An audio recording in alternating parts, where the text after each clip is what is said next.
साल 1975 मुंबई की एक सुनसान सड़क पर एक एम्बुलेंस पूरी रफ्तार से दौड़ रही है। सायरन की आवाज रात के सन्नाटे को चीर रही है। अंदर एक आदमी पड़ा है, खून में लथपथ, सांसें उखड़ रही हैं, जिंदगी और मौत के बीच झूल रहा है। और इसी एम्बुलेंस के अंदर दो गार्ड बैठे हैं, लेकिन इन दोनों के चेहरों पर न तो चिंता है न ही घबराहट। इनकी आंखों में तो कुछ और ही चमक रही है। एक गार्ड कहता है, ये मरेगा, पक्का मरेगा। दूसरा हंसते हुए बोलता है, नहीं भाई, ये बचेगा, 50 गुना पैसा लगा लेता हूँ। जी हाँ दोस्तों, आप सही सुन रहे हैं। एक मरते हुए इंसान की जिंदगी पर ये दोनों गार्ड सट्टा लगा रहे हैं। 5 रुपए लगाओ, 250 रुपए जीत लो। पर रुकिए, ये कोई मामूली आदमी नहीं है जो एम्बुलेंस में पड़ा है। ये वो शख्स है जिसने इस पूरे मुल्क को जुए का चस्का लगाया था। ये वो इंसान है जिसके पास इतना पैसा था कि हिंदुस्तान का रिजर्व बैंक भी उसके सामने छोटा पड़ जाता था। मजदूर से लेकर घर की गृहिणी तक, स्टूडेंट से लेकर मिनिस्टर तक, हर कोई इसके जाल में फंसा हुआ था। इसका नाम था ब्रिज भट्टी और इसकी कहानी है मटका किंग की कहानी। एक आम सूती मिल का मजदूर कैसे बना बॉम्बे का सबसे बड़ा जुआरी,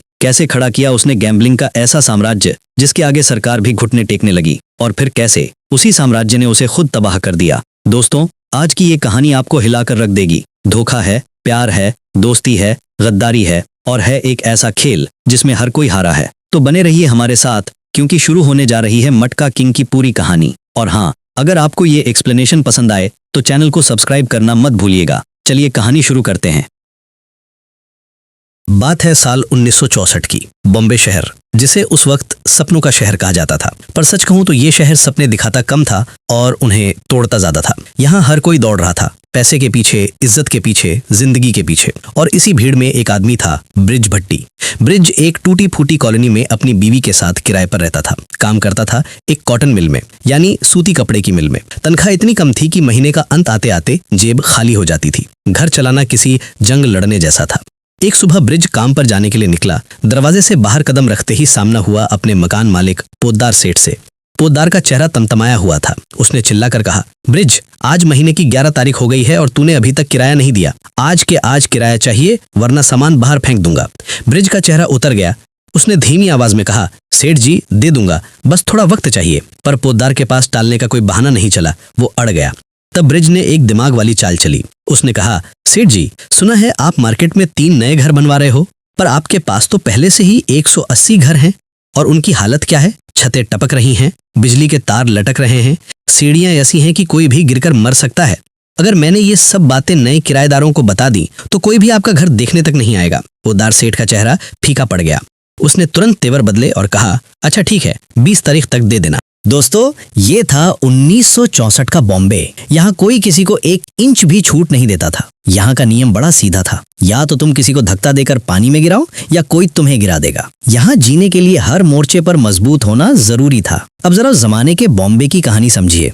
उस वक्त बॉम्बे में सूती मिलों का जबरदस्त बोलबाला था। हजारों मजदूर इन मिलों में खून पसीना एक करते थे, पर तनख्वाह बहुत कम। तो दिन भर की थकान मिटाने के लिए और थोड़ा अतिरिक्त पैसा कमाने की उम्मीद में ये मजदूर रोज 10 से 20 पैसे का जुआ खेलते थे। अब आप सोच रहे होंगे, 10-20 पैसे का क्या जुआ? पर याद रखिए, ये 1964 की बात है। उस जमाने में 10-20 पैसों की भी बहुत कीमत थी। और इस जुए का पूरा सिंडिकेट चलाता था कौन? वही मिल मालिक, लालजी भाई। ये जुआ असल में शुरू हुआ था न्यूयॉर्क के कॉटन मार्केट से।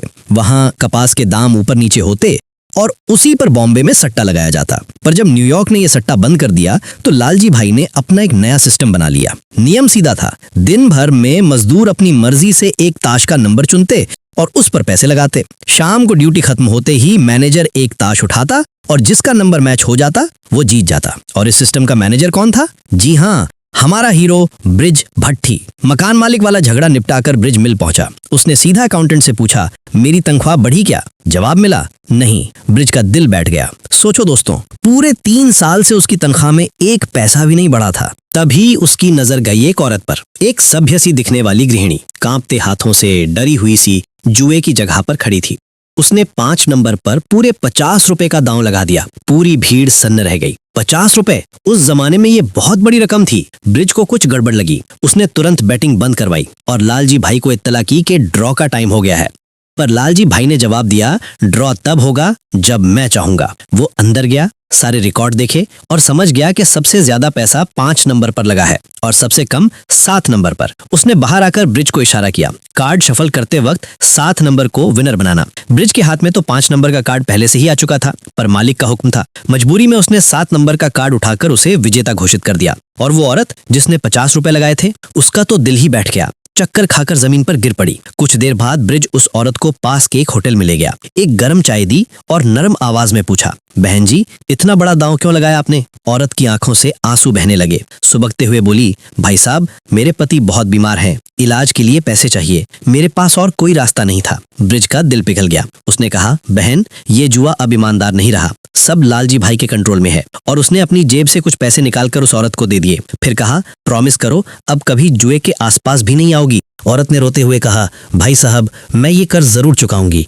एक दिन जरूर चुकाऊंगी। याद रखना दोस्तों इस औरत को, क्योंकि कहानी में ये एक मोड़ लेकर आएगी। शाम को ब्रिज घर लौटा। उसकी बीवी गर्भवती थी। थोड़ी देर के लिए उसका मन हल्का हुआ, पर घर में एक और आदमी रहता था, ब्रिज का छोटा भाई लच्चू। अब लच्चू कैसा था? बिल्कुल बिगड़ा हुआ, न कोई काम न कोई धंधा, बस दिन भर ताश और आवारागर्दी। उसी वक्त दरवाजा जोर से पीटा गया। अंदर घुसा एक गुंडा। बोला, जिनू मास्टर ने लच्चू को बुलाया है। जिनू मास्टर का नाम सुनते ही लच्चू के होश उड़ गए। सच्चाई ये थी कि लच्चू ने जिनू से 5,000 रुपए सूद पर उधार लिए थे और चुका नहीं पा रहा था। डर के मारे वो पिछले दरवाजे से भाग खड़ा हुआ और सीधा घर आ गया, पर जिनू और उसके आदमी पीछा करते हुए घर तक पहुंच गए। ब्रिज की आंखों के सामने ही उन्होंने लच्चू को पीटना शुरू कर दिया। जिन्होंने तो हद कर दी, उसने लच्चू की उंगली काटनी शुरू कर दी। भाई को बचाने के लिए ब्रिज ने चिल्लाकर कहा, रुको, मैं पैसे दूंगा, 5,000 के बदले 10,000 दूंगा। जिनू रुक गया। खून से सनी उंगली को छोड़ दिया। ब्रिज को 10 दिन का वक्त दिया और चेतावनी दी, अगर 10 दिन में पैसे नहीं मिले तो ब्रिज तेरा हाथ काट दूंगा। दोस्तों जरा सोचो, पहले ही घर का खर्च चलाना मुश्किल था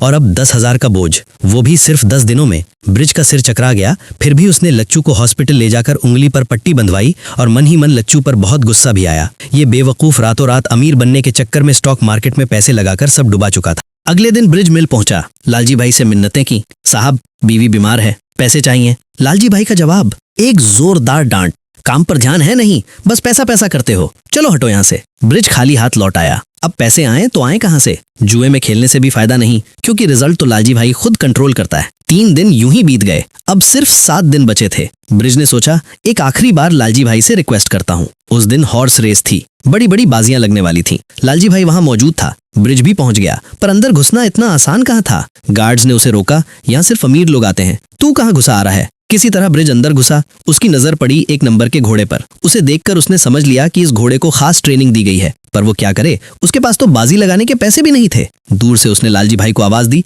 साहब, पैसे चाहिए, इतनी भीड़ में पैसे मांगना। लालजी भाई आग बबूला हो गया, गालियां देने लगा। ब्रिज भी भड़क गया, पलटकर जवाब दिया। बस फिर क्या था, लालजी भाई ने गार्ड्स को इशारा किया और धक्का देकर ब्रिज को बाहर फेंकवा दिया। ब्रिज गिर पड़ा, हाथ से खून बहने लगा। वो वहीं सड़क पर बैठा था, पर किसी ने उसकी तरफ देखा भी नहीं। तभी एक नाजुक सी आवाज आई, आपको चोट लगी है, ये रुमाल लीजिए। ब्रिज ने ऊपर देखा, एक खूबसूरत औरत खड़ी थी, नाम था गुलरुख। ब्रिज ने उसे धन्यवाद कहा और एक सलाह दी, अगर बाजी लगानी है तो 1 नंबर के घोड़े पर लगाइए, वही जीतेगा। गुलरुख की भी अपनी एक कहानी थी। 1 साल पहले उसके पति की मौत हो गई थी। ससुराल वालों ने उसे अपशगुनी अभागी कहकर निकाल दिया था। उसे खुद पर से भरोसा उठ गया था कि शायद उसकी किस्मत ही खराब है। पर ब्रिज की बात सुनकर उसे कुछ जिज्ञासा हुई। उसने 1 नंबर के घोड़े पर बाजी लगा दी और वाकई में वो घोड़ा जीत गया। उस एक पल में गुलरुख का आत्मविश्वास वापस आ गया। उसे एहसास हुआ उसकी किस्मत इतनी खराब भी नहीं है। अब बात करते हैं ब्रिज की। लालजी भाई से झगड़े की सजा मिली। मैनेजर से डिमोट करके उसे मजदूर बना दिया गया। ब्रिज पूरी तरह टूट चुका था। तभी उसके पास आया एक और मजदूर, डगड़ू। डगड़ू का एक पैर लंगड़ा था, इसलिए कोई उसे काम नहीं देता था। पर कुछ दिन पहले ब्रिज ने उसे मौका दिया था, इसलिए डगड़ू ब्रिज का आभारी था। ब्रिज ने डगड़ू से अपना दर्द बांटा और फिर ठान लिए कि मैं लालजी भाई का ये फ्रॉड साम्राज्य तबाह कर दूंगा। रात को घर जाकर ब्रिज ने अपनी बीवी से गहने मांगे। अगले दिन उसने खुद का जुआ शुरू कर दिया। डगड़ू के जरिए मिल और बाजार में खबर फैलाई, यहाँ ईमानदार जुआ है, 1 रुपए पर 9 रुपए रिटर्न। पर सिर्फ 4-5 लोग आए, कोई खास दिलचस्पी नहीं दिखाई। नए होने की वजह से लोग भरोसा नहीं कर रहे थे। ब्रिज चिंतित होकर घर लौटा। जिन्नू को पैसे देने के सिर्फ 5 दिन बाकी थे। घर पहुंचा तो देखा कॉलोनी में मासिक लॉटरी चल रही है। एक मटके के अंदर पर्चियां थीं, नाम निकाला जाता था। ब्रिज की बीवी उदास थी, क्योंकि फिर से उसका नाम नहीं निकला। इस बार प्रजाक्ता साबनीस का नाम निकला था। ब्रिज ने चुपके से वो मटका उठाया और घर आ गया। बाकी की पर्चियां खोलकर देखी और हैरान रह गया। सारी पर्चियों पर एक ही नाम लिखा था, प्रजाक्ता साबनीस, यानी पूरी लॉटरी ही एक स्कैम थी। इस बात ने ब्रिज के दिमाग में एक जबरदस्त आइडिया डाल दिया। उसे समझ आ गया पूरी दुनिया में जुआ कैसे मैनिपुलेट किया जाता है। अगले दिन वो नए आइडिया के साथ अपने अड्डे पर पहुंचा। आज कुछ लोग आए थे। उसने देखा 7 नंबर पर कोई पैसा नहीं लगा और 2 नंबर पर सिर्फ 10 पैसे। अब आइए ब्रिज का मास्टर स्ट्रोक देखिए। सबसे पहले उसने ताश की गड्डी में से राजा, रानी और जोकर के कार्ड्स निकाल दिए। बोला, देखो भाइयों, इनमें कोई नंबर नहीं होता। अगर ये कार्ड निकल आए तो तुम सब हारते हो, तो फिर ये रखे ही क्यों जाए। फिर उसने कार्ड्स को बार बार शफल किया और हर बार 7 या 2 नंबर ही उठा लाया। लोगों को दिखाया कि हाथ की सफाई से कैसे धोखा दिया जाता है। फिर बोला, देखो मेरे खेल में सब कुछ पारदर्शी होगा। कार्ड शफल करने के बाद टेबल पर रख दूंगा। जिस किसी ने पैसे लगाए वो खुद अपने हाथ से कार्ड उठाएगा, यानी अपनी किस्मत खुद तय करोगे। बस फिर क्या था, अगले ही दिन से लोग टूट पड़े, भीड़ बढ़ने लगी। ये खबर लालजी भाई तक पहुंची। उसने अपने चमचे सांबा को भेजा 300 रुपए के साथ। सांबा ने 3 नंबरों पर 100 रुपए लगा दिए। ब्रिज की सांसें अटक गईं। इतनी बड़ी बाजी, अगर जीत गया तो अपनी जेब से पैसे देने पड़ेंगे, पर किस्मत ने ब्रिज का साथ दिया। सांबा हार गया। ब्रिज ने खेल को और मजेदार बनाने के लिए एक नियम जोड़ा, 2 राउंड्स, शाम 6 बजे और रात 9 बजे। और अगर 9 बजे वाले ड्रॉ में जुड़ा नंबर निकला तो 90 गुना रिटर्न, यानी 1 रुपए पर 90 रुपए, 100 रुपए पर 9000 रुपए। इस लालच का फायदा लालजी भाई ने उठाया। इस बार सांबा को 1200 रुपए के साथ भेजा। सांबा ने हर नंबर पर 100 रुपए और बाकी जोड़े पर लगा दिए। पहले राउंड में ही उसके 900 रुपए वसूल हो गए। अब बचा था दूसरा राउंड, और अगर जोड़ा निकल गया तो ब्रिज बर्बाद। और वाकई बदकिस्मती ने ब्रिज को घेर लिया। दूसरे राउंड में सांबा का जोड़ा नंबर निकल गया। लालजी भाई ने 9000 रुपए का इनाम जोड़ मूल पैसा मिलाकर पूरे 9900 रुपए जीत लिए। ये पैसे देने में ब्रिज की सारी कमाई खत्म, ऊपर से कर्ज भी लेना पड़ा। लालजी भाई तो खुशी से पागल। देखा कैसे झुकाया इसको। ब्रिज की हालत पतली, कैश खत्म और जिन्नू मास्टर की डेडलाइन भी आज खत्म। फिर भी जितना हो सका इकट्ठा करके जिन्नू के पास पहुंचा। जिन्नू ने कम पैसे देखकर आग बबूला होकर कहा, ये क्या है, इतने कम। ब्रिज ने वक्त मांगा। जिन्नू भड़का, तो ये धंधा करके पैसे कभी चुका पाएगा, पागल है क्या। एक राउंड में 9000 कोई हारता है। तब ब्रिज ने अपनी जादूगरी शुरू की। बोला, सुनो जिन्नू भाई, मैं ईमानदारी से खेलता हूँ, इसीलिए लोग मुझ पर भरोसा करेंगे। लोग लालच में आकर बार बार आएंगे। कभी कभी मैं हारूंगा पर मैक्सिमम बार जीतूंगा। पर अभी इस धंधे को चलाने के लिए पैसे चाहिए, तुम मुझे उधार दो। जिन्नू कुछ पल सोचता रहा। ब्रिज की बातों में दम था, उसने हाँ कर दी। अब ब्रिज ने अपना खेल बड़े पैमाने पर शुरू कर दिया। मार्केट में जुआ न चलाकर एक बड़ा गोदाम किराए पर ले लिया। दग्गू पूरे बॉम्बे में प्रचार करने लगा। टारगेट कौन थे? शहर की 50 टेक्सटाइल मिलों के लगभग 2 लाख मजदूर और बहुत सारे स्टूडेंट्स जो रातों रात अमीर बनना चाहते थे। ब्रिज ने एक और मास्टर आइडिया निकाला। उसने कहा, अब से ड्रॉ मटके में होगा। क्यों? क्योंकि शहर के हर घर में मटका होता था। जब भी लोग घर में मटका देखेंगे ब्रिज के खेल की याद आएगी, और उसी से जन्म हुआ इस खेल का नाम मटका। ब्रिज ने नियम में थोड़ा सा ट्विस्ट भी डाला। अब 3 कार्ड्स उठाए जाते, उनके नंबरों का योग निकालते। योग के आखिरी अंक पर जिसकी बाजी लगी है वो जीतता। जैसे अगर कार्ड्स निकले 7, 3 और 6, योग हुआ 16। 16 का आखिरी अंक है 6, तो 6 वाला विजेता। यही प्रक्रिया शाम 6 बजे और रात 9 बजे दोनों राउंड में चलती। मिलाकर अगर दोनों राउंड के नंबर मान लो 6 और 9 पर बाजी लगाई हो तो 1 रुपए पर 90 रुपए मिलते। फिर भी ज्यादा लोग नहीं आ रहे थे। ब्रिज ने फिर नया रूल जोड़ा, सिंगल पना, डबल पना, ट्रिपल पना। अगर सेम डबल कार्ड निकला तो 300 गुना रिटर्न, सेम ट्रिपल कार्ड निकला तो 1000 गुना रिटर्न, यानी 1 रुपए पर पूरे 1000 रुपए। लोग नियम समझे या ना समझे, लालच में टूट पड़े। हर तरफ बस एक ही चर्चा, ब्रिज का मटका, ब्रिज का मटका।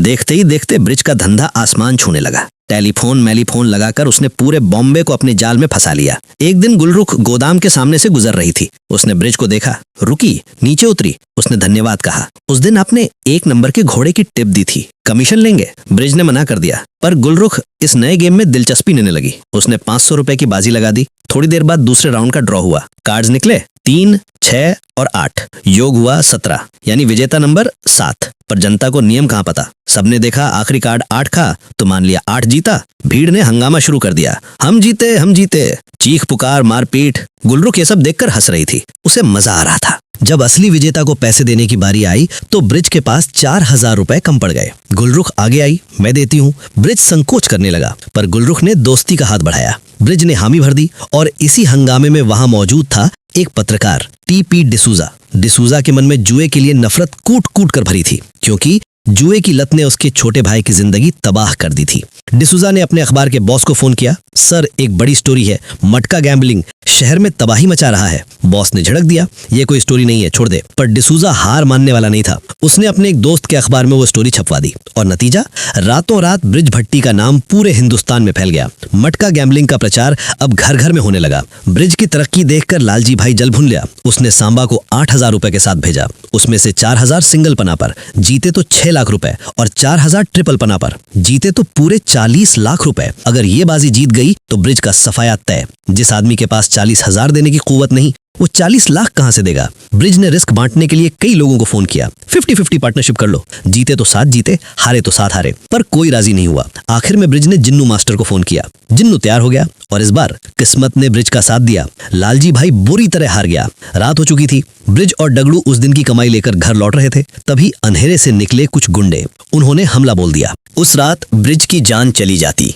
अगर डगडू उसके साथ न होता। डगडू लंगड़ा जरूर था, पर लड़ाई में उसका कोई जोड़ नहीं था।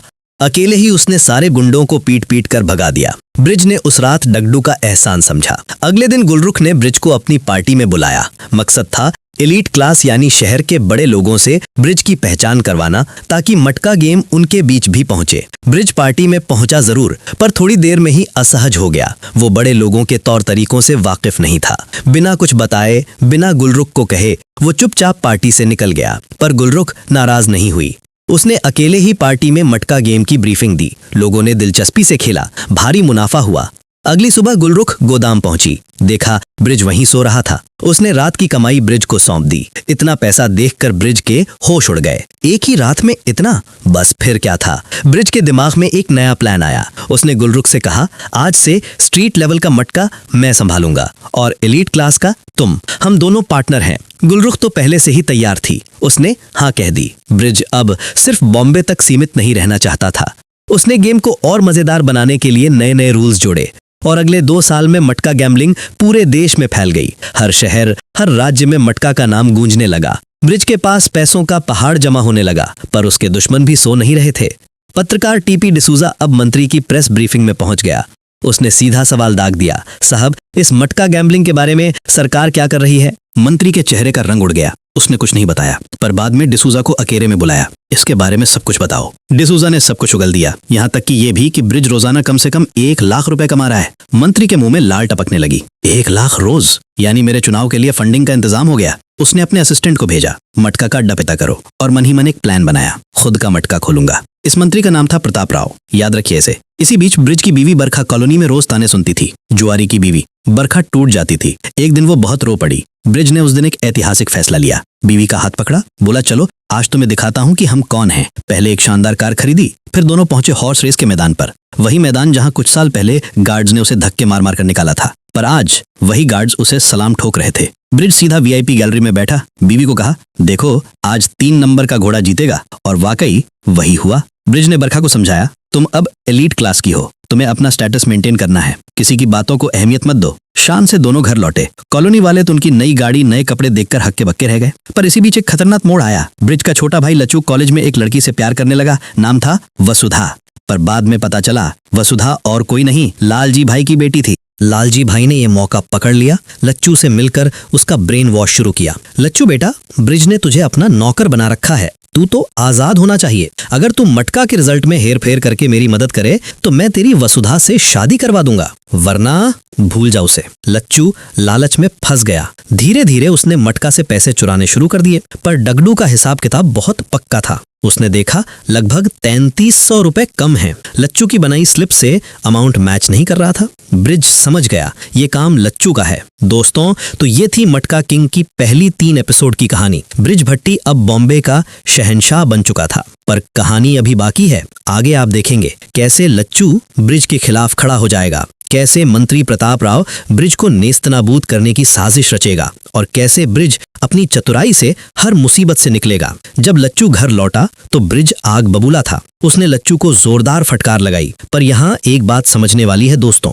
ब्रिज चाहे जुए का कितना ही बड़ा धंधा क्यों न चलाए, वो कभी धोखा नहीं देता था। उसका उसूल सीधा था, इंसान जीते तो अपनी किस्मत से, हारे तो अपनी किस्मत से, हम बीच में कोई हेरफेर नहीं करेंगे। पर लच्चू को भाई की ये बातें चुभी। अच्छी सलाह उसे जहर लगी। वो गुस्से में पैर पटकता हुआ घर से निकल गया। ब्रिज घर पहुंचा ही था कि अचानक इनकम टैक्स की रेड। अफसर अंदर घुसे, पूरा घर छान मारा, हर कोना, हर अलमारी, हर कोना, पर कुछ नहीं मिला। आखिर में खाली हाथ लौट गए। दोस्तों, ब्रिज इतना चालाक था कि उसने अपने घर में एक पैसा भी नहीं रखा था। सारा पैसा कहीं और छिपा रखा था। ब्रिज जहां मटका चलाता था उस जगह का नाम उसने अपने बेटे के नाम पर रखा था, अनमोल बाजार। ये नाम उसके लिए कितना प्यारा था ये तो आप समझ ही सकते हैं। पर अगले दिन अनमोल बाजार के गोदाम के सामने क्या दिखा? एक सरकारी साइन बोर्ड। उस पर बड़े बड़े अक्षरों में लिखा था, जुआ खेलना बंद करें, सरकारी स्कीम में पैसा निवेश करें, जुआ अवैध है। ब्रिज ने ये देखते ही समझ लिया ये कोई आम साइन बोर्ड नहीं है, ये एक सिग्नल है। और इसके पीछे कौन है?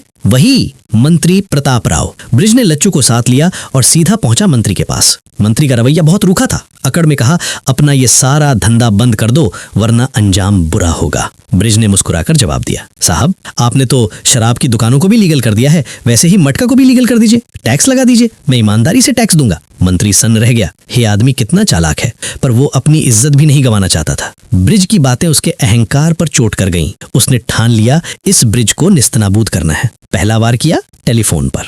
अब यहाँ एक बात समझिए दोस्तों, अनमोल बाजार का पूरा कम्युनिकेशन टेलीफोन के जरिए होता था। मटका की जितनी भी शाखाएं थीं सबका रिजल्ट एक ही होता था। मुख्य जगह पर ड्रॉ होता, फिर टेलीफोन से सारे अड्डों पर रिजल्ट पहुंचा दिया जाता। मंत्री ने ब्रिज के नाम के सारे टेलीफोन कनेक्शन खराब करवा दिए। अब ब्रिज का पूरा नेटवर्क ठप हो गया। उधर लालजी भाई भी चुपचाप नहीं बैठा था। उसने भी मटका के नाम पे एक नई दुकान खोल दी। अब वो भी वही गेम खेलने लगा जो ब्रिज खेल रहा था। ब्रिज ने सोचा, इस लालजी भाई को अब बात करके समझाना पड़ेगा। उसने एक 5 स्टार होटल में मीटिंग रखी। दोनों आमने सामने बैठे, पर बात शुरू होती उससे पहले ही बीच में कूद पड़ा लच्चू। बोला, भाई लालजी भाई और तुम साथ मिलकर धंधा करो, 50-50 शेयर, इसमें सबका फायदा है। ब्रिज समझ गया, लच्चू अब लालजी भाई के कैंप में जा चुका था। क्यों? क्योंकि वसुधा के प्यार में पागल था। ब्रिज ने साफ कह दिया, नहीं, हम दोनों अपना अपना धंधा अलग अलग चलाएंगे, कोई किसी के काम में दखल नहीं देगा। लालजी भाई का चेहरा लाल हो गया। उसे तो 50-50 पार्टनरशिप की उम्मीद थी। गुस्से में उठकर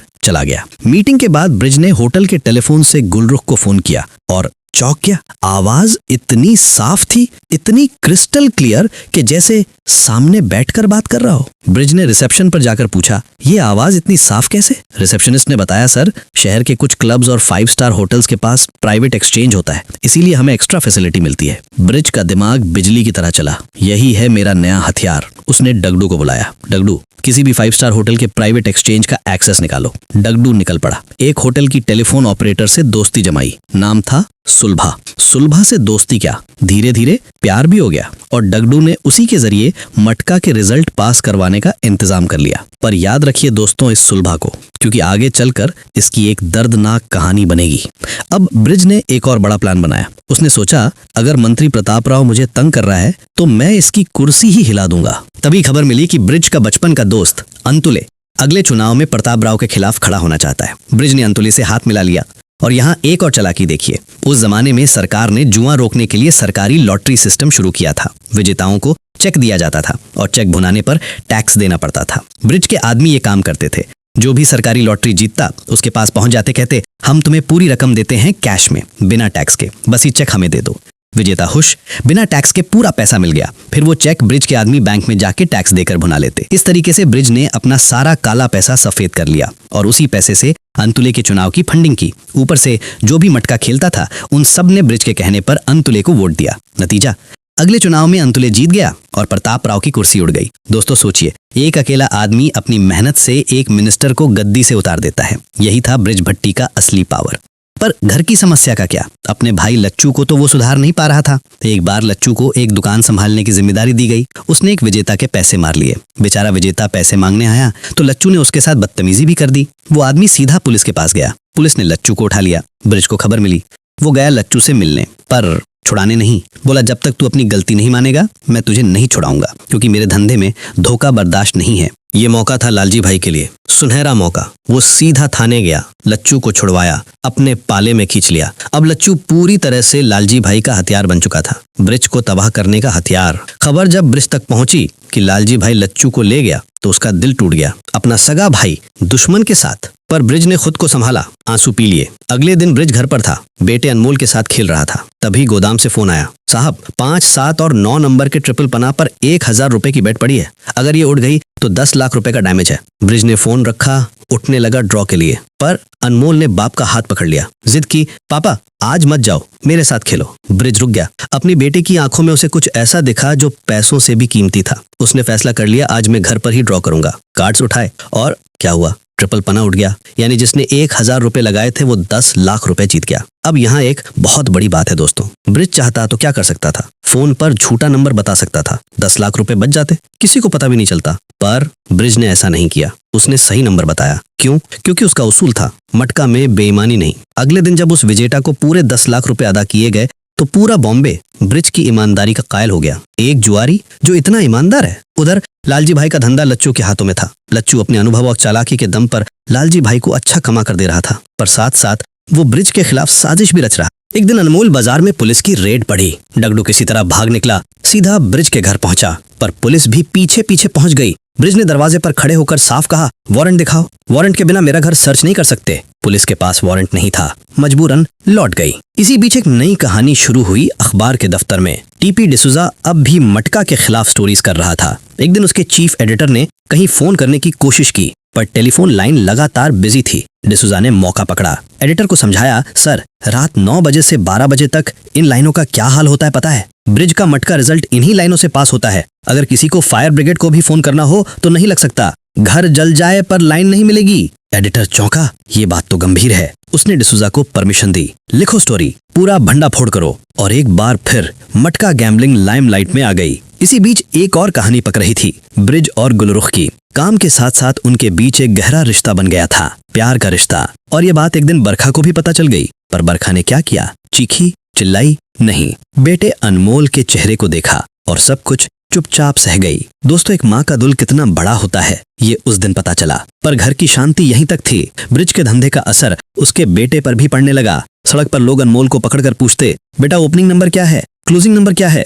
हैरस किया जाता। ब्रिज ने एक कठोर फैसला लिया, अनमोल को बोर्डिंग स्कूल भेज देंगे। बरखा को यह फैसला बिल्कुल नहीं भाया। बेटे को छोड़कर लौटते वक्त उसने ब्रिज से सीधा कह दिया, तुम्हें सच्चाई पता है? तुमने अनमोल को बोर्डिंग में इसलिए नहीं भेजा कि वो सुरक्षित रहे, तुमने इसलिए भेजा कि तुम्हारा दूसरी औरत से चक्कर है और ये बात बेटे से छुपाना चाहते हो। ब्रिज ने सफाई देने की कोशिश की पर कोई फायदा नहीं हुआ। बरखा ने मुंह फेर लिया। उधर लालजी भाई और लच्चू एक नई साजिश रच रहे थे। वो पहुंचे पूर्व मंत्री प्रताप राव के पास। उसके क्लब में मोटी डोनेशन दी। बोले, साहब ब्रिज को टिकाने लगवाइए। प्रताप राव ने डीसीपी को फोन किया। डीसीपी ने इंस्पेक्टर तुमड़े को निर्देश दिया, ब्रिज को अभी के अभी गिरफ्तार करो। तुमड़े ने ब्रिज को उठा लिया, थाने ले आया। पर ब्रिज जरा भी नहीं घबराया, शांत चेहरे से बैठा रहा। थोड़ी देर में उसका वकील पहुंच गया। वकील ने तुमड़े से पूछा, इस पर चार्ज क्या है, एविडेंस क्या है? तुमड़ा कॉन्फिडेंस से बोला, हर रात 9 बजे मटका का ड्रॉ खुद ब्रिज करता है। आज वो थाने में है तो ड्रॉ नहीं होगा, यानी आज मटका का खेल भी नहीं होगा। और यही साबित कर देगा कि ब्रिज ही इस सब का मास्टरमाइंड है। ब्रिज के चेहरे पर हल्की सी मुस्कान आई। उसने घड़ी देखी,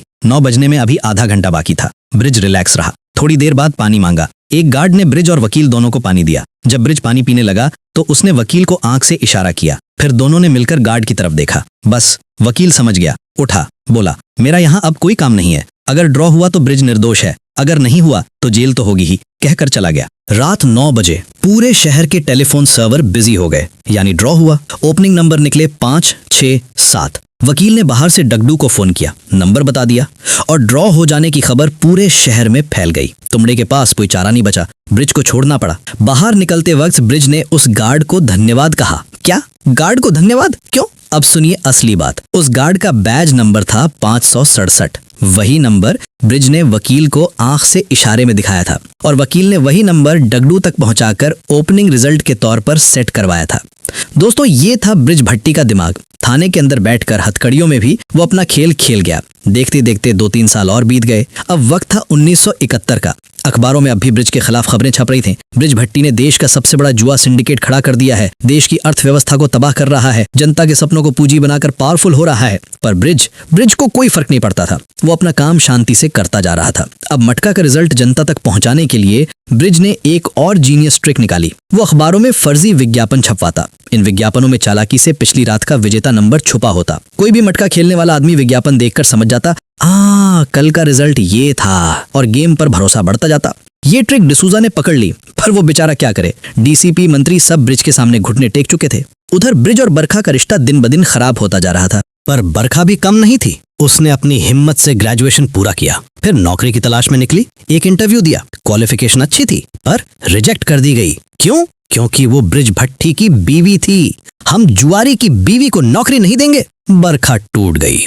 उसका गुस्सा पूरी तरह ब्रिज पर उतरा। तुम्हारी वजह से मेरी जिंदगी बर्बाद हो गई। उधर ब्रिज के पास एक इनकम टैक्स का नोटिस आया। टेंशन बढ़ रही थी। इसी बीच इंस्पेक्टर तुमड़े ने फिर से मटका के अड्डों पर रेड डाली। इस बार उसने ब्रिज और लालजी भाई दोनों के लोगों को उठा लिया। डीसीपी ने फोन किया, तुमड़े, प्रताप राव का ऑर्डर है, लालजी भाई के लोगों को छोड़ दो। पर तुमड़े एक ईमानदार अफसर था। उसने साफ कहा, साहब मैं बेकानूनी काम नहीं करूंगा। नतीजा, डीसीपी ने तुमड़े को सस्पेंड कर दिया। दोस्तों, यही तो त्रासदी है हमारे सिस्टम की। जो ईमानदारी से काम करता है उसी को सजा मिलती है। इधर ब्रिज को मिल गया एक नया दोस्त, फिल्म डायरेक्टर मकसूद।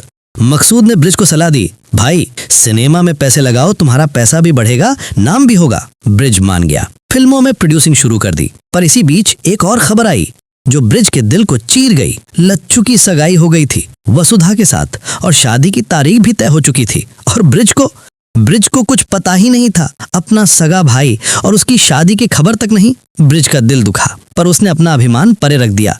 सीधा लच्चू और लालजी भाई से मिलने गया। बोला, शादी की सारी जिम्मेदारी मेरी, मैं सारा खर्च उठाऊंगा। और ब्रिज ने क्या शानदार प्लान बनाया। शादी में पानी की तरह पैसा बहाया, इतना कि लोग आज तक बात करते हैं।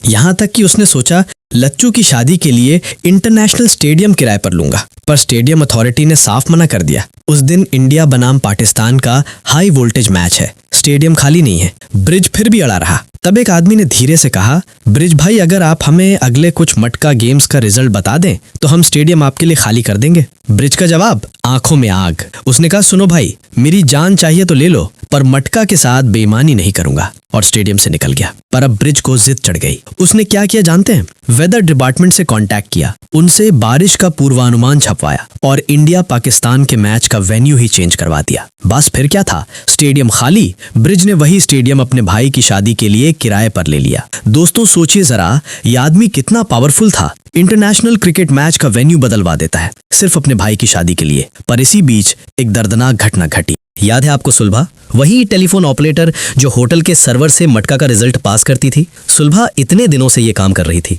होटल का प्राइवेट सर्वर तेज था, इसलिए रिजल्ट आसानी से पास हो जाता था। पर रोज रोज यही काम करते करते लोगों का शक बढ़ने लगा। एक दिन पुलिस आई, सुलभा को रंगे हाथों पकड़ा गया, गिरफ्तार कर लिया गया।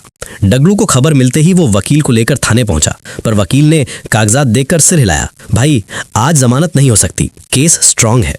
डगलू दौड़ा दौड़ा ब्रिज के पास गया, उसे सब बताया। पर ब्रिज शादी की तैयारियों में डूबा था। उसने लापरवाही से कहा, डग्गू अभी ये बात दिमाग से निकाल दे, बाद में देखेंगे। डग्गू सन्न रह गया। दोस्तों, यहाँ दो बातें हैं। ब्रिज के लिए सुलभा सिर्फ एक मोहरा थी, पर डगडू के लिए सुलभा उसकी मोहब्बत थी, उसकी जिंदगी थी। ब्रिज की इस बेरुखी से डगडू का दिल टूट गया। उसने उसी पल तय कर लिया, ब्रिज ने मेरा एहसान नहीं किया, मैंने ब्रिज के लिए 10 साल दिए और वो मेरी मोहब्बत की कदर तक नहीं कर पाया। इस एक पल ने आगे की पूरी कहानी बदल दी। खैर, शादी की धूमधाम शुरू हुई, पूरा शहर हक्का बक्का। पर शादी के मंडप से ही सीबीआई ने लच्छू को गिरफ्तार कर लिया, चीटिंग और जुए के केस में। ब्रिज और लालजी भाई ने बहुत कोशिश की रोकने की, पर कोई फायदा नहीं हुआ। लच्छू को बांध कर ले जाया गया। लच्छू को अदालत में पेश किया गया, पर किस्मत देखिए, पहली ही सुनवाई में केस खारिज हो गया। एविडेंस नहीं थे, उसे बाइज्जत बरी कर दिया गया। दरअसल ये पूरा नाटक सिर्फ लच्छू को परेशान करने के लिए था। पर लच्छू को लगा ये सब ब्रिज भाई की साजिश है,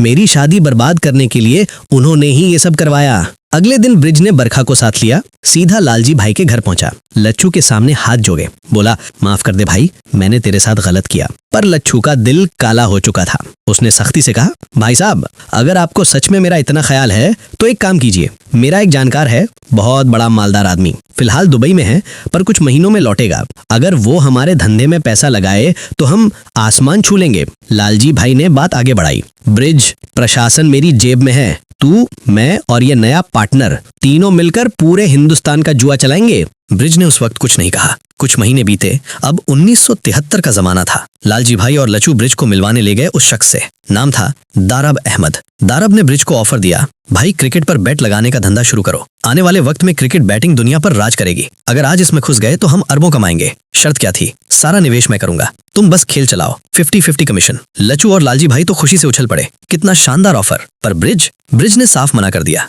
बाहर निकलते ही लच्चू भड़क गया, भाई आपको क्या हो गया है, इतना अच्छा ऑफर ठुकरा दिया। ब्रिज ने शांत आवाज में पूछा, तू दारब के बारे में जानता कितना है? फिर ब्रिज ने अपने आदमी को इशारा किया। उसने खुलासा किया, दारब एक स्मगलर है, हसन और लाला खान का बिजनेस हड़पने की फिराक में है। ये कोई बिजनेसमैन नहीं, ये गैंगस्टर है। ब्रिज ने लच्चू को समझाया, हम बिजनेसमैन हैं, अगर गैंगस्टर से हाथ मिलाया तो जो थोड़ी बहुत इज्जत है वो भी चली जाएगी। दारब से दूर रह। पर लच्चू को अच्छी सलाह कहाँ पसंद आती थी। लालजी भाई ने उसका दिमाग और पलट दिया। ब्रिज तो हमेशा तुझे रोकता रहा है, तू बड़ा होना चाहता है और वो तुझे छोटा रखना चाहता है। लच्चू और जहरीला हो गया। कुछ दिन बाद ब्रिज के घर फोन आया, तुम्हें दिल्ली बुलाया गया है, अर्जेंट। ब्रिज ने सोचा, दिल्ली? कौन बुला रहा है? पता चला प्रताप राव, वही पुराना दुश्मन, मुंबई में धक्के खाकर अब दिल्ली में अपनी राजनीति चमका रहा था। ब्रिज दिल्ली पहुंचा। प्रताप राव ने सीधी धमकी दी, ब्रिज दारब की पार्टनरशिप मान ले वरना तेरी जिंदगी जहन्नम बना दूंगा। ब्रिज ने आंखों में आंखें डालकर कहा, साहब मेरी आइडियोलॉजी से मैं 1 इंच भी नहीं हटूंगा, धमकी किसी और को देना। और बिना रुके बिना झुके निकल गया। वापसी में ब्रिज प्लेन में बैठा, घड़ी देखी 9 बजने वाले थे। याद है दोस्तों, रात 9 बजे और 12 बजे मटका का ड्रॉ होता था। अब ड्रॉ कैसे होगा? ब्रिज तो आसमान में उड़ रहा है। ब्रिज ने एयर होस्टेस से कहा, मुझे पायलट से मिलना है, जरूरी है। थोड़ी देर में पायलट बाहर आया। ब्रिज को देखते ही उसका चेहरा खिल उठा, ब्रिज भाई आप यहाँ? पता चला उस पायलट ने अपनी बेटी की शादी के पैसे मटका में जीतकर पूरे किए थे। वो ब्रिज का एहसानमंद था। ब्रिज ने अपनी समस्या बताई। पायलट हंसा, भाई आज ड्रॉ प्लेन में ही होगा। ब्रिज चौंक गया, इतनी आसानी से हल? 9 बजते ही ब्रिज ने प्लेन में कार्ड्स निकाले, पायलट को कार्ड चुनने दिया, ड्रॉ हो गया। फिर पायलट ने अपनी चालाकी दिखाई, एयरपोर्ट के कंट्रोल रूम के जरिए वो नंबर जमीन पर पहुंचा दिया। दोस्तों सोचिए, इस आदमी का नेटवर्क कहां कहां तक फैला था, जमीन से आसमान तक। उधर डगडू की हालत खराब थी, सुलभा की जमानत के लिए दर दर भटक रहा था, पर केस स्ट्रांग था, जमानत नहीं हो रही थी। महीने बीतते जा रहे थे और ब्रिज कोई कदम नहीं उठा रहा था। डगडू का गुस्सा अब आग बनने लगा था। और फिर दिल दहलाने वाली खबर आई, इंस्पेक्टर तुमड़े, याद है? वही ईमानदार अफसर जिसे सस्पेंड किया गया था। उसकी हालत बहुत खराब हो गई थी। पूरी जिंदगी ईमानदारी से ड्यूटी की, पर बदले में क्या मिला? अपमान, सस्पेंशन। दुख भुलाने के लिए वो शराब में डूबने लगा, जुआ खेलने लगा। और एक दिन शराब के अड्डे पर रेड पड़ी, उसी के अंडर के अफसरों ने उसे गिरफ्तार किया। ये सबसे बड़ी बेइज्जती थी। कुछ गार्ड्स ने अपनी जेब से चंदा इकट्ठा करके तुमड़े की जमानत करवाई। तुमड़े रिहा हुआ। फिर वो डिसूजा से मिलने गया, पर डिसूजा काम में बिजी था, वक्त नहीं दे पाया। तुमड़े घर आया, बहुत अकेला लगा। अपमान, बेइज्जती, तन्हाई सब एक साथ उस पर टूट पड़े। और एक रात इंस्पेक्टर तुमड़े ने गले में फांसी लगाकर आत्महत्या कर ली। दोस्तों ये था उस सिस्टम का सच, जहां ईमानदार आदमी की लाश मिलती है और बेईमान फलते फूलते हैं। इधर ब्रिज को बुरी खबर मिली, साहब कुछ कैश कंटेनर गायब हैं। मटका के पैसे कहाँ रखे जाते हैं ये सिर्फ ब्रिज के बहुत करीबी लोग जानते थे। ब्रिज ने सोचा और अचानक उसे याद आया, पिछले कुछ दिनों से डगडू दिखाई नहीं दे रहा। क्या डगडू ने? और वाकई ब्रिज का शक सही था। डगडू जिसने 10 साल तक ब्रिज के लिए सब कुछ किया था, अब उसी ब्रिज के पैसे चुरा रहा था। सुलभा को जेल में सड़ते देखकर उसके अंदर की आग भड़क चुकी थी। यहाँ तक कि जो सीबीआई रेड लच्चू की शादी में पड़ी थी वो भी डगडू ने ही करवाई थी, क्योंकि ब्रिज सुलभा को छुड़ाने के बजाय लच्चू की शादी में नाच रहा था। डगडू के अलग होने की खबर लालजी भाई और लच्चू तक भी पहुंच गई। लच्चू सीधा डगडू से मिला, ऑफर दिया, हमारे साथ आजा, पार्टनर बन जा। डगडू ने सोचा, 10 साल मैंने अपनी पूरी जवानी, पूरी मेहनत ब्रिज पर लुटाई और आज वो मुझे गिनता तक नहीं। बस अब बहुत हुआ। डगडू ने हाँ कह दी। उधर ब्रिज सुबह उठा, घर सूना लगा। चिल्लाया, बरखा, अनमोल। कोई जवाब नहीं। कमरे में गया, अलमारी खुली पड़ी थी, कपड़े, नदारत। बरखा अनमोल को लेकर जा चुकी थी। ब्रिज के पैरों तले जमीन खिसक। एक चिट्ठी पड़ी थी, लिखा था, तुम्हारा पैसे के पीछे भागना, पर किया, घर से दूरी अब बर्दाश्त नहीं, मैं अनमोल को लेकर जा रही हूँ। ब्रिज एक एक करके सब खो रहा था। भाई गया, दोस्त डगडू गया, बीवी गई, बेटा गया, पर एक इंसान अभी भी साथ था, गुलरुख। एक दिन गुलरुख ब्रिज को मिलवाने ले गई पेस्टन से।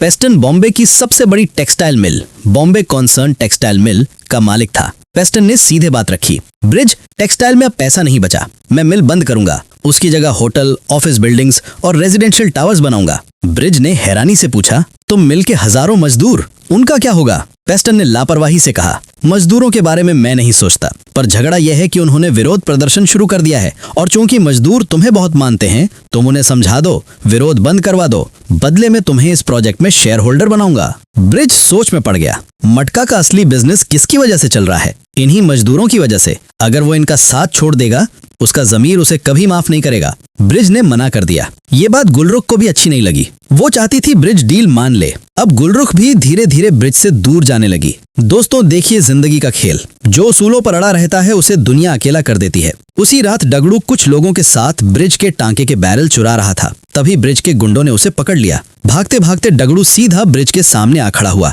ब्रिज ने शांत आवाज में पूछा, डगड़ू पैसे चाहिए थे तो मुझसे मांग लेते, चोरी करने की क्या जरूरत थी? बस डगड़ू का 10 साल का गुस्सा फूट पड़ा। उसने बरस पड़ा, तुम्हें क्या पता भाई साहब, सुलभा जेल में सड़ रही है और तुम्हें फर्क तक नहीं। मेरी जिंदगी बर्बाद हो गई तुम्हारी वजह से। ब्रिज ने गुस्से में कहा, डगड़ू आज से मेरा और तुम्हारा रिश्ता खत्म। डगड़ू भी तड़प उठा, भाई साहब याद है आपने क्या कहा था? कहा था मैं हनुमान बनकर अपनी पूंछ की आग से लंका जला दूंगा। पर आज तुम खुद रावण बन गए हो, इसीलिए तुम्हारे साथ कोई नहीं बचा। आज तुम अकेले हो, अकेले। ये आखिरी शब्द ब्रिज के दिल में तीर की तरह धंस गए। अगले दिन ब्रिज मिल के सामने गया। हजारों मजदूर विरोध कर रहे थे। ब्रिज मंच पर चढ़ा, माइक थामा और कहा, भाइयों सुनो, आप लोग मटका नहीं खेल रहे तो मेरी भी कमाई नहीं हो रही, पर फिर भी मैं आपके साथ हूँ। आपकी मांगे सही हैं, इस आंदोलन को रुकने मत दो, लड़ते रहो। मजदूरों ने तालियां बजाईं। ब्रिज के समर्थन से उनमें नई ताकत भर आई। पर ब्रिज के इस कदम ने उसके सारे दुश्मनों को एक कर दिया। प्रताप राव, पेस्टन,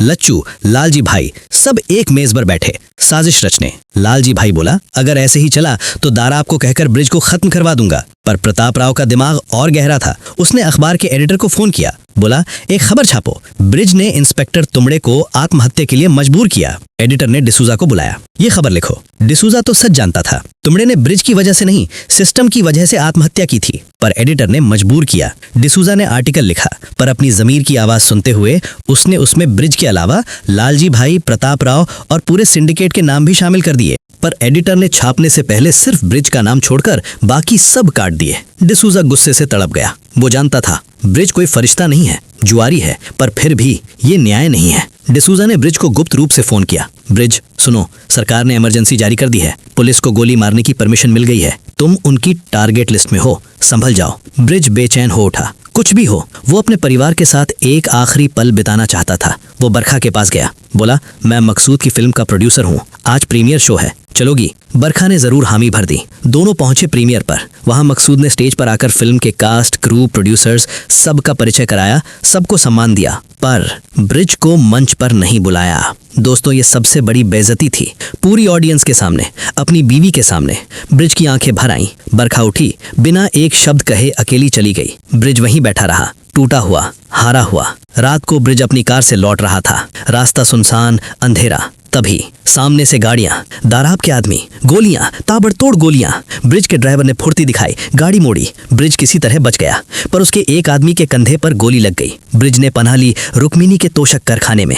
ये कारखाना सिर्फ ऊपर से ही दिखता था, अंदर क्या था? तोशकों के अंदर भरा हुआ मटका का करोड़ों का काला पैसा। गोदाम में कतार कतार तोशकें, हर तोशक में नोटों के बंडल। ब्रिज बाहर नहीं जा सकता था क्योंकि इमरजेंसी लागू हो चुकी थी। पुलिस देखते ही गोली मार सकती थी। ब्रिज एक तोशक पर बैठ गया, सोचने लगा, इतना पैसा, इस सब के पीछे भागा मैं, और आज मेरे पास क्या है? न भाई, न बीवी, न बेटा, न दोस्त, सिर्फ ये तोशकों में भरा पैसा। उसकी आंखों से आंसू ढलकने लगे। ये पैसा आज कोई मोल नहीं रखता, सब कुछ खो दिया मैंने। कुछ दिन ब्रिज छुपता छुपाता भटकता रहा। एक दिन वो अपने बेटे अनमोल से मिलने बोर्डिंग स्कूल गया। बेटे को देखने का मन तड़प रहा था, पर अनमोल ने ब्रिज को देखा और मुंह फेर कर अंदर भाग गया। अपना ही बेटा, अपना ही खून। उस एक पल में ब्रिज की सारी उम्मीदें मर गईं, सारी आशाएं चकनाचूर हो गईं। वो घर लौटा, नहाया, अपने आइकॉनिक कपड़े पहने, वही कपड़े जिनमें वो हमेशा पहचाना जाता था। फिर फोन उठाया, डीसीपी को मिलाया, शांत आवाज में बोला, मैं आत्मसमर्पण करना चाहता हूँ। थोड़ी देर में पुलिस फोर्स पहुंच गई, पर पुलिस के आने से पहले ब्रिज ने एक आखिरी फोन किया रुक्मिनी को। जीप में चढ़ने से पहले ब्रिज ने अपनी सिगरेट और माचिस रुक्मिनी के हाथ में थमा दी। आंखों से इशारा किया, जरूरत पड़े तो इनका इस्तेमाल करना। रुक्मिनी समझ गई, सब समझ गई। उसी रात दाराब के आदमी रुक्मिनी के गोदाम पहुंचे।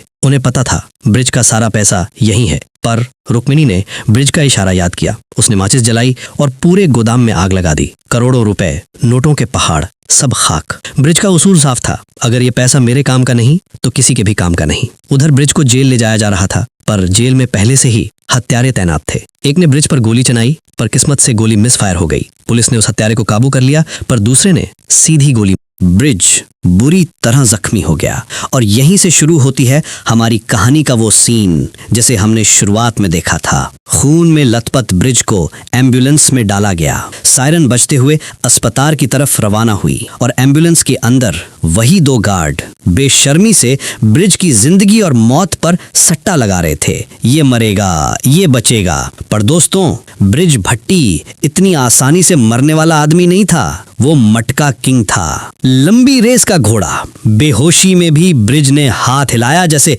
इशारा कर रहा हो, मैं लौटूंगा, सबको देख लूंगा, बदला लूंगा। शायद वो एक बार फिर लौटेगा और इस बार नए रंग रूप में। दोस्तों, यहाँ पर मटका किंग के पहले सीजन की कहानी खत्म होती है, पर देखा आपने कहानी जिस मोड़ पर खत्म हुई है वहां से दूसरे सीजन की संभावना पूरी तरह खुली है। क्या ब्रिज भट्टी फिर से उठेगा? क्या वो अपने दुश्मनों से बदला ले पाएगा? क्या बरखा और अनमोल कभी उसके पास लौटेंगे? अगर आप लोगों की दिलचस्पी होगी तो हम जरूर लाएंगे मटका किंग सीजन 2 का एक्सप्लेनेशन, तो बने रहिए हमारे साथ।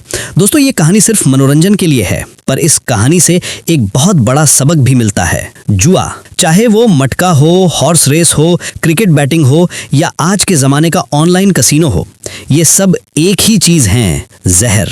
जुआ अवैध है, कानूनी तौर पर भी और धार्मिक नजरिए से भी। ये इंसान की जिंदगी को तबाह कर देता है। आज हमारे देश में ऑनलाइन कसीनो महामारी की तरह फैल रहा है। बच्चे, नौजवान, बुजुर्ग सब इसकी चपेट में आ रहे हैं। घर बिक रहे हैं, परिवार टूट रहे हैं, लोग आत्महत्याएं कर रहे हैं। याद रखिए, जुआ आपको सिर्फ और सिर्फ कंगाल करेगा। आज जो जीतोगे कल उससे कहीं ज्यादा छीन लेगा। आखिर में आपके हाथ में सिर्फ पछतावा बचेगा। इसलिए इन सबसे दूर रहिए, अपनी मेहनत पर भरोसा कीजिए, अपने परिवार को कीमत दीजिए। अगर वक्त काटना हो तो हमारे चैनल के एक्सप्लेनेशन वीडियोस देखिए। मनोरंजन के साथ साथ कुछ सीखने को भी मिलेगा और आपके मानसिक विकास में भी मदद होगी। अगर आपको ये वीडियो पसंद आया हो तो लाइक कीजिए, अपने दोस्तों के साथ शेयर कीजिए और चैनल को सब्सक्राइब करना बिल्कुल मत भूलिएगा। घंटी वाले आइकन को दबा दीजिए ताकि अगला वीडियो आते ही आपको नोटिफिकेशन मिल जाए। आज बस इतना ही। सब खुश रहिए, सेहतमंद रहिए और अपने अपनों का ख्याल रखिए।